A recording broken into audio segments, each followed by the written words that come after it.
Order in the court.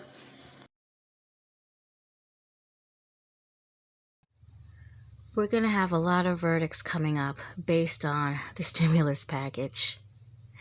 The stimulus package is money to reinvigorate the economy and prevent recession by spending. But people have actually been murdered because of their stimulus check. I put together 5 stories that you may or may have not heard. Is the stimulus check the root of all evil? Number 5, in Laurinburg, South Carolina, March 9th, 2019, Elisa Jones was savagely attacked by her friends and at least 2 other people she knew and beaten near death. They would hit, punch, kick, stomp, and pull her hair out by the root. Someone would even take a picture of what they'd done to her. I believe it was sent to several people. They took her ring off her finger, any jewelry she had, her phone, her keys to her car and her house. They took any money she had and her debit card. I'm not sure if this was stimulus related, but it was definitely a robbery.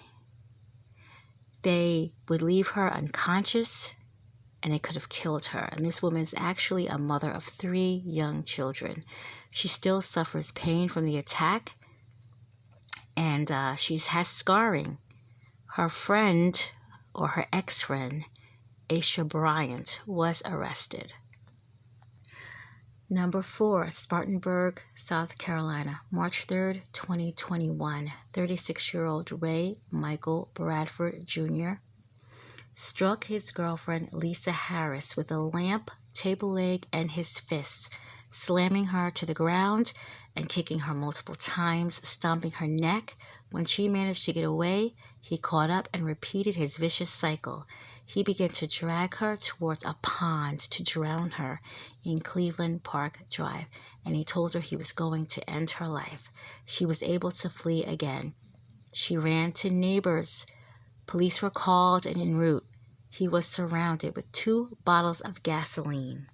By the time police got to the scene, her home was already on fire along with her car and her mother's car. He was upset because the government took his $600 stimulus check due to him not paying his past child support. Number 3, Santa Fe, September 4th, 2020. Asa Forcade, 37, killed Philip Shepard, 65. The men had been fighting over a stolen $1,200 stimulus check. They also was fighting previously over a vehicle that Shepard won from Forcade in a dice game. Forcade picked up a metal pole and was beating Shepard about his head. Someone in the home called the police. Forcade was arrested on assault. Shepard was sent to the hospital. He later died, so it changed to a murder charge. And I believe that's a younger picture of Shepard. He was 65 when he was murdered. Number 2, Indianapolis, Indiana, April 27, 2020. Tony Cushenberry, 21, confronted Angela Summers, 45, the postal carrier, about a withheld stimulus check. The mail was being withheld because of an aggressive dog was at the home. Summers even said she had to mace the dog twice.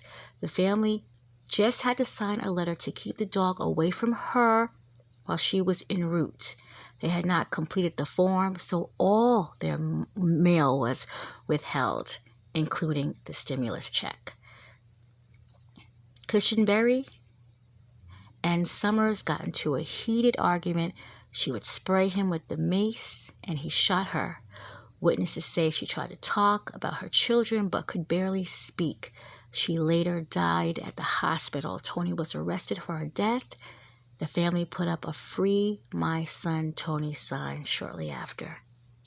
And number 1, and everyone, I believe, has heard of this, Indianapolis, again, Indiana, March 13th, 2021, just a few days ago.